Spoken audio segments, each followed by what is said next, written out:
So, hi, you already know my name. I'm Adrian. I'm a physician, and today I'll talk to you about the theme of my master thesis from my medical degree, in which I did a review of the literature, systematic review on the disruption of the sleep-wake cycle in astronauts. And why is this even a relevant topic, right? So,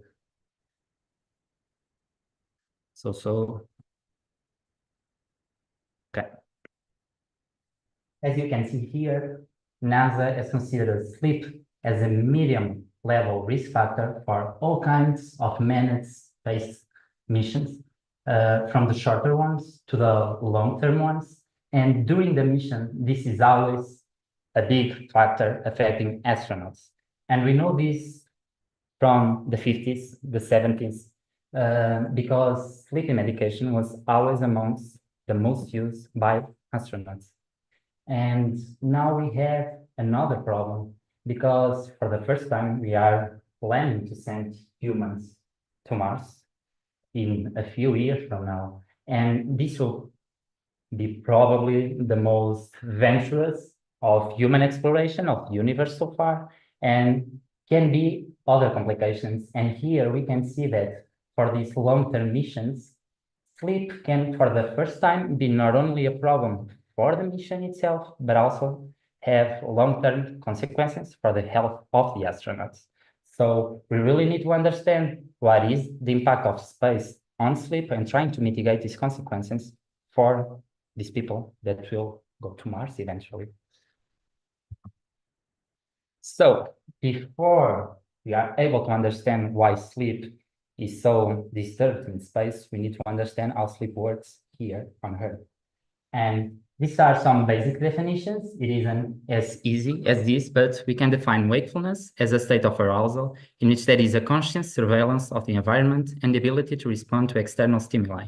And sleep, otherwise, is a behavioral state of psychomotor arrest with increased arousal threshold, facilitated by sensory disconnection from the environment.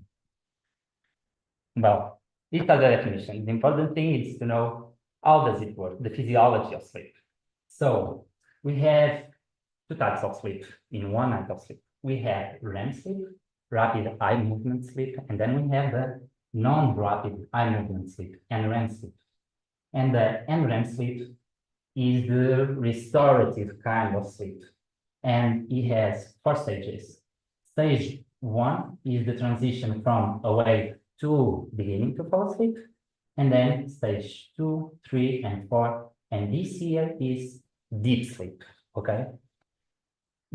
Non-REM sleep is about 75% of a night of sleep, and then REM sleep, 25% of a night of sleep. In the first half of the night, we will have more NREM sleep, especially stage 4 sleep, and then in the second half of the night, we will have more REM sleep. And here you can see the representation when we do an electroencephalogram of the waves, and you can see that in stage 4 NREM sleep, we have these delta waves that have lower frequency and higher voltage, and they are slow waves. So this is why we call this stage also slow wave sleep stage with these delta waves. In stage 3 and 2, we have these theta waves, and then in REM sleep, the waves are very similar to when we are awake, okay? So from REM sleep, we go directly to the awakened state, okay? And while in non-REM sleep, we have the lowest heart rate, the lowest respiratory rate, the great muscle relaxation. In REM sleep is where we have higher heart rate, higher respiratory rate, and also this is where dreams starting to happen. And that is why when we start to dream, often we wake up just a little bit after, or even in the middle of the dreams, because it is the stage that is immediately before we wake up. So how is this alternance between sleep and awakening regulated? This is through two processes. Process S, the homeostatic process, and then process C, or the circadian process. in this first one, the more time we are awake, the more sleep pressure we accumulate. And the sleep pressure makes us want to go to sleep. When we start to sleep, the sleep pressure will decrease. And then when it is at its lowest, we will wake up.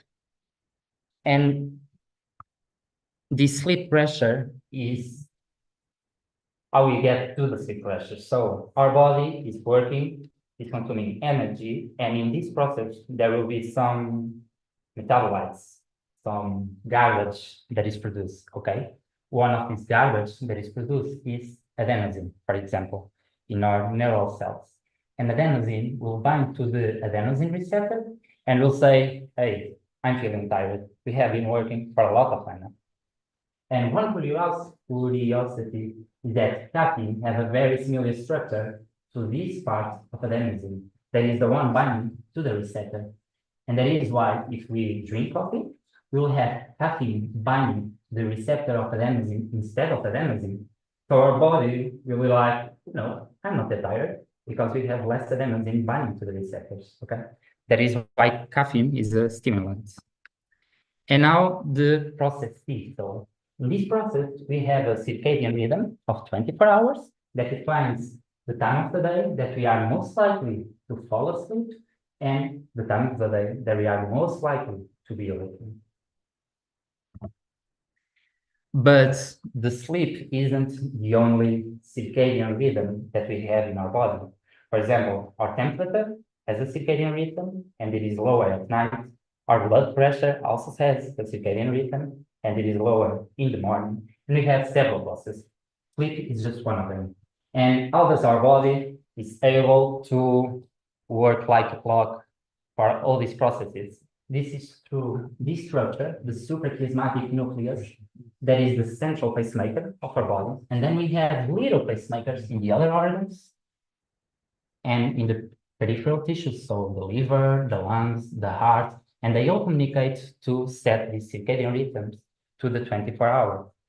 But if we were to be locked, for example, in a cave without any external stimuli, we wouldn't be working like our pacemaker will be free running, and it wouldn't be a 24-hour cycle. It will be a 24.2 to a 25-hour cycle. So every day, our body needs to do a reset to the 24-hour cycle of the day of Earth. And how are we able to do this? Through these things called Zeit fevers. I hope I'm saying it right. That are, for example, work schedules, social routines, our meals are also Zeit fevers, but the most important one is light. Light is the most significant Zeit fever that we have. And why?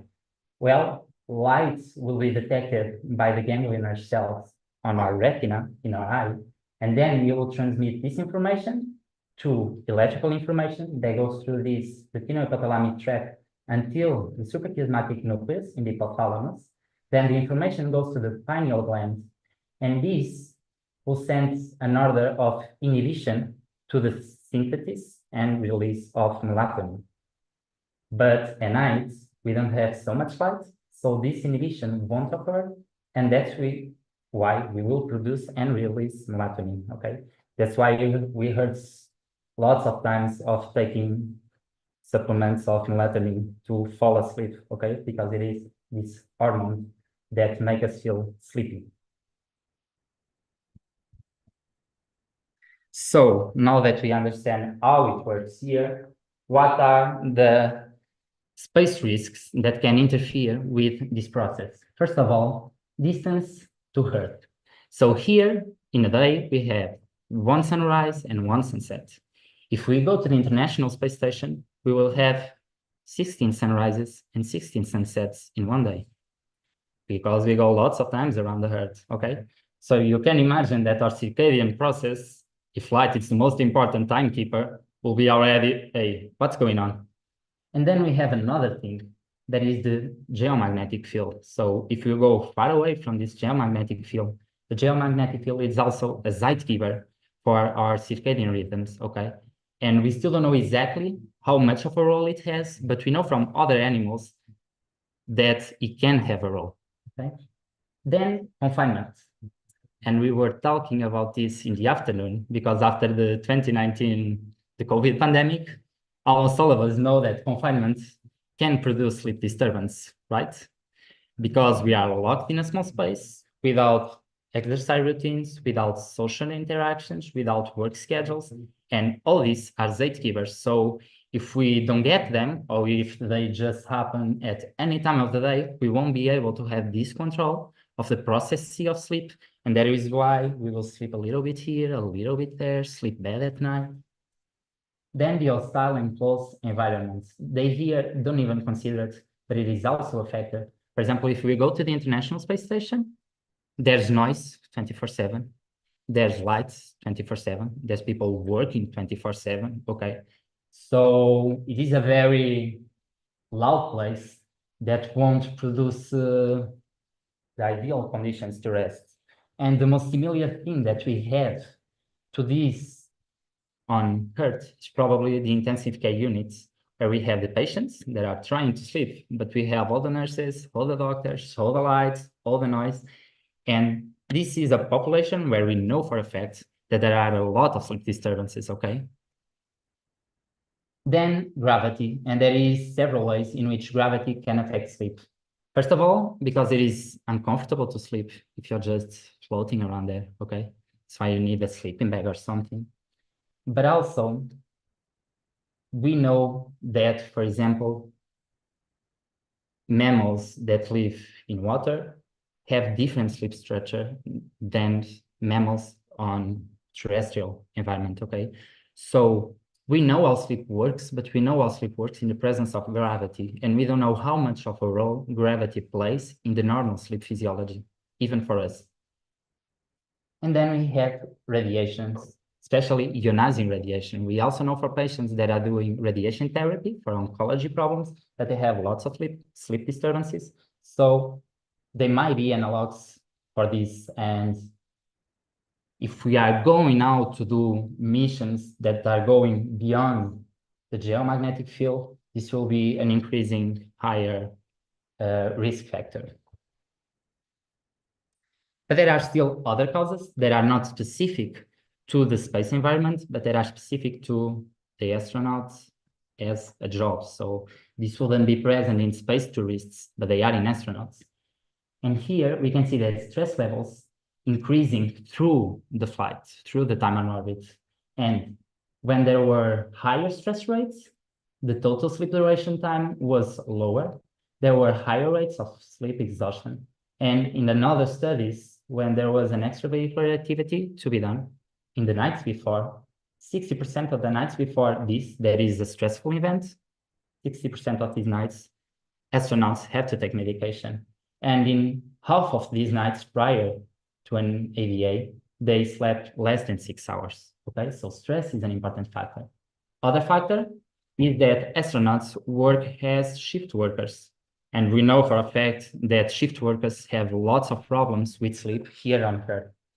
And this can have impacts on the cardiovascular system, on the immune system. And here they compare the times that were a vehicle or a ship was docked to the ISS because they need to be working in rotating shifts. And there was a bigger desynchronization of the circadian rhythms when there was this higher workload and inferior duration of sleep also. And when the schedule was shift without giving them that notice in advance, this happens in 50% of the nights, there was also a low efficiency of sleep. And then the workload. So workload and sleep duration are inversely proportional. And because if this is a problem on campus, right? If you have lots of workload, you will go to sleep later, but you still have to wake up at the same time next morning. So total sleep time will be shorter. And this is the same for them. And then we also compare, well, when they did sleep less than 6 hours, this happened 40% of the times during the weekdays where the workload is higher, and only in 22% of the times during weekends. So we can see the workload is a heavy risk factor. But now we already know the causes, we already know how they can affect sleep, but what are the conclusions that we know for a fact that are happening? Changes in the total time of sleep are the most well studied. We know that ideally a healthy human should have 7 to 8 hours of sleep, but in several missions, in several studies, astronauts always said between 6 and 6.5 hours of sleep per night only.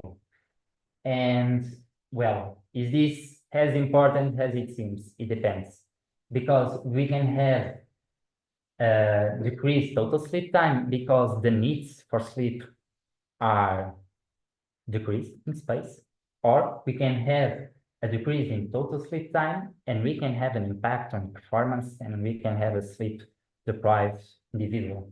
So for that, we need to look at the other factors. Still here in the quantity, we see that even when astronauts had 8.5 hours time to sleep in their schedule, they will only sleep this period in 6% of the nights. So in all the others, they sleep less than this. And in 35% of the nights, they even sleep less than 6 hours. And here we have another study that has a very small population, but that said was that stress levels, workload levels are also very higher in the pre-flight period. And that's why we also have some sleep disturbances even before the astronauts reach the orbit, even in the ground, okay? Architecture-wise, we don't have this much of difference, but we see here that slow wave amplitude, so the deep stages of sleep, the amplitude is decreased in flight when compared to pre-flight and post-flight. And here we have something that is spindle frequency and spindle density. And spindles are waves that we can see in the electroencephalogram that are related to our brain plasticity. So when we learn, when we are working our memory, we will have more spindles. And they are also higher when astronauts are on orbit.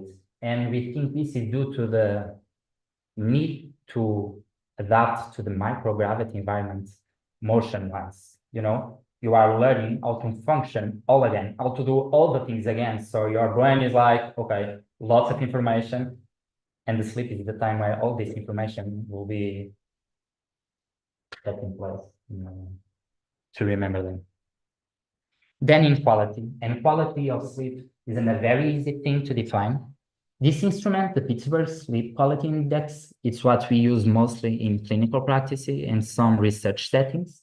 And we look at several things so that we can get a measure of what sleep quality might be.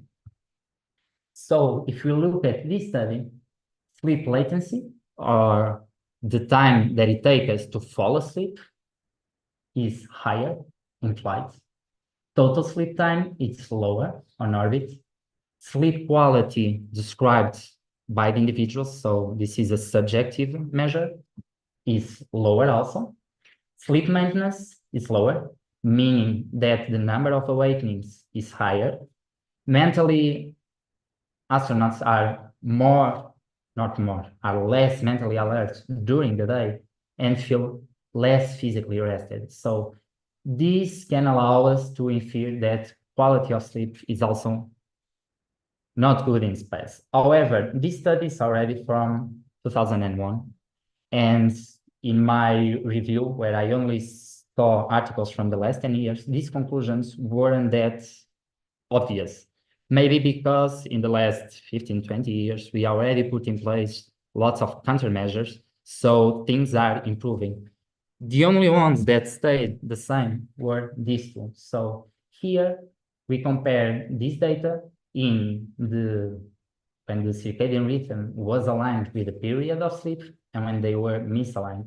And we can see that sleep durations is definitely lower in the misaligned episodes, and that sleep quality was also lower in the misaligned episodes. Sleep quality as a subjective measure, not as sleep quality as a whole. Because the latency, the number of awakenings, the alertness levels, none of this was influenced by the circadian misalignment. And other factors of the quality of sleep was medication. Here in a study on the ESS, we can see that 75% of astronauts took medication to sleep. And this corresponds to 11% of the nights. And in this 11% of the nights, 90% of them, they even need a second dose. And then we have also the same numbers, but for the space shuttle, where in half of the nights, they need sleep medication.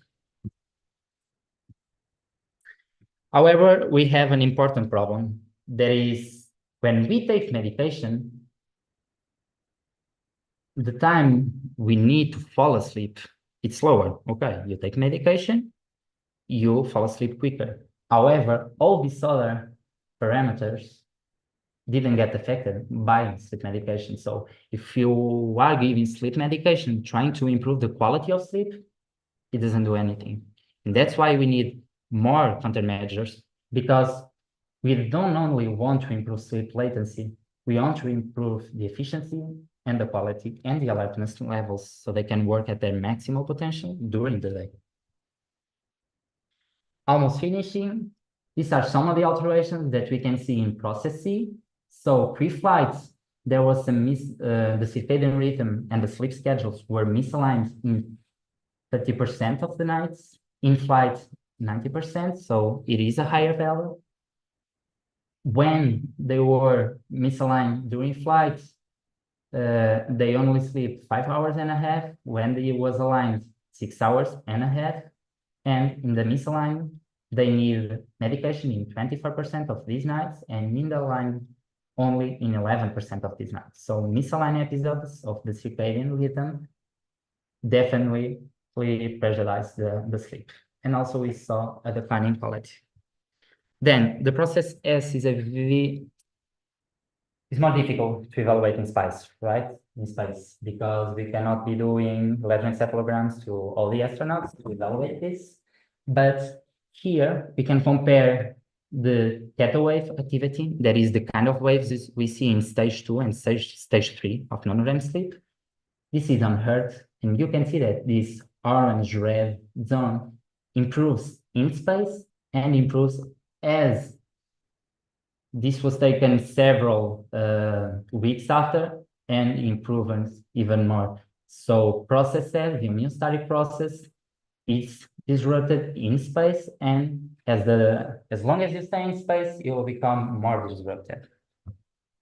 So some of the consequences are this one: decreased cognition, decreased virtual alertness, decreased performance, emotional changes, changes in physical health. And we can see that, for example, when there were the synchronized episodes of the circadian rhythm, there was an overall increase in necessity for all types of medication, not only sleeping medication, even for pain or for whatever it was. And we know also this from Earth, people that are sleep deprived have more health problems before the insomnia. When astronauts sleep less than 5 hours of sleep, they have more physical exhaustion, mental fatigue, drowsiness, and tiredness. And when they sleep less than 6 hours, less alert, and the psychomotor response speed was higher. So what are some of the countermeasures that we can put in practice to help a little bit with all of this? Well, first of all, trying to improve temperature, noise, and this we try to do, but we cannot eliminate all the noise from the ESS, for example, right? Comfortable sleeping bags, yes, that we do. This is very important. A detailed on-orbit work-rest schedule that must be followed. And here we have pharmacotherapy interventions. Zolpidem is the most used one, also caffeine, but we also saw the limitations of only this interventional. Then light therapy. So blue therapy for the moments where they are supposed to be awake, and in specific zones where they are going to sleep in the period they are supposed to be at sleep, have, for example, red lights that are not as sensitive and don't disrupt our circadian process so much. And then sleep cognitive behavioral therapy. Here on her, the first line recommendation of guidelines for insomnia is cognitive behavioral therapy for insomnia, and it is also recommended for space travelers. And then this may be in the future. We know there are certain genes that relate more or less to insomnia and the risk of developing insomnia. So maybe one day we can do this screening in the candidates to astronauts and get only the most qualified ones. So what about the future? Let's hope we go to Mars. Let's hope no one gets really sick from being sleep deprived. And I would also like to see more research, especially on the impact of gravity and ionizing radiation on sleep. And finish.